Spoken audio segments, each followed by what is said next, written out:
Bertemu kembali, tema kita masih tentang dunia roh. Semangat. Baik, ada pertanyaan yang masuk dari Ebi. Sore Pastor, bagaimana kalau ada pendapat memang roh tidak bisa dipindahkan, tapi bisa diikat atau dinonaktifkan dan bisa dimasuki roh lain atau orang lain. Kalau jiwa memang tidak bisa. Ya, saya tidak begitu bisa mencerna dengan baik pertanyaan ini, tapi kalaupun tidak jelas mungkin kita perlu share lebih lagi ya.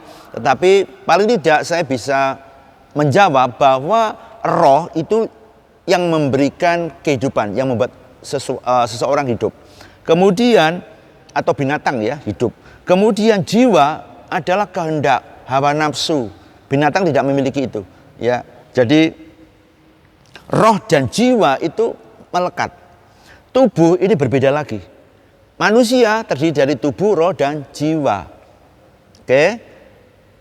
Kalau kemudian roh jiwanya lepas daripada tubuh, orang itu mati. Nah, kalau di sini yang disebut di sini adalah setan, ya. Roh setan maksudnya. Apakah bisa dipindahkan? Bisa diikat? Bisa. Ya, 23 tahun saya masuk di dunia kegelapan. Ya, saya banyak bergaul dengan kuasa-kuasa kegelapan. Ya, saya di backup oleh beberapa jin. Ya, dan kuasa-kuasa yang lain.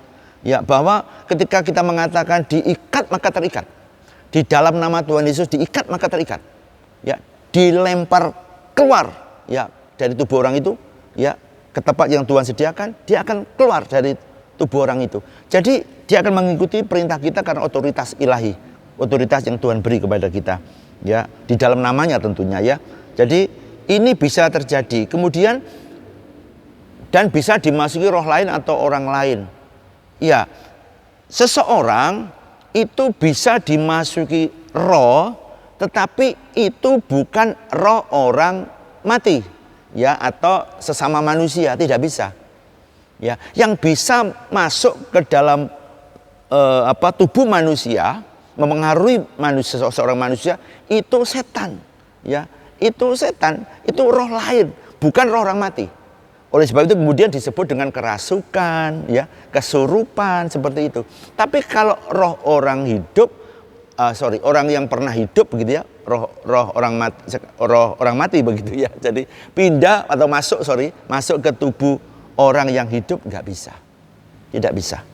Ya, orang yang sudah mati itu ada tempat yang Tuhan sediakan, entahlah itu di Firdaus atau di Hades, terserah Tuhan ya. Tetapi yang jelas mereka tidak kemudian bisa menyurupi atau merasuki seseorang.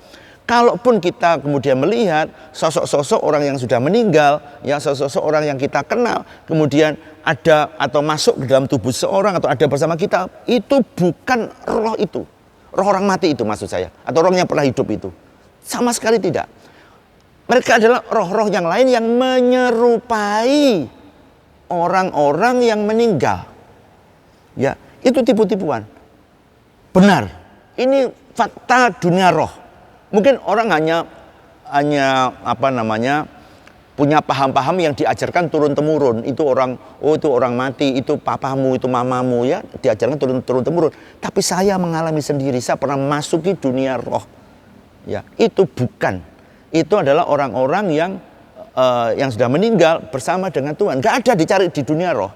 Tapi yang ada adalah setan-setan yang menyerupai, itu bisa, ya. Menyerupai pahlawan-pahlawan, menyerupai rohaniwan, menyerupai tokoh-tokoh, kemudian menunjukkan dirinya, kemudian ya orang bisa salah sangka itu dikira tokoh-tokoh itu, tapi sebetulnya bukan. Kita tertipu. Hati-hati, ya, hati-hati. Ini pesan saya, hati-hati. Sangat gampang sekali kita ini ditipu oleh hal-hal semacam itu. Mungkin jawaban saya tidak begitu jelas atau mungkin lengkap ya bagi Ebi, tapi paling tidak apa yang saya sampaikan ini menolong. Tuhan memberkati.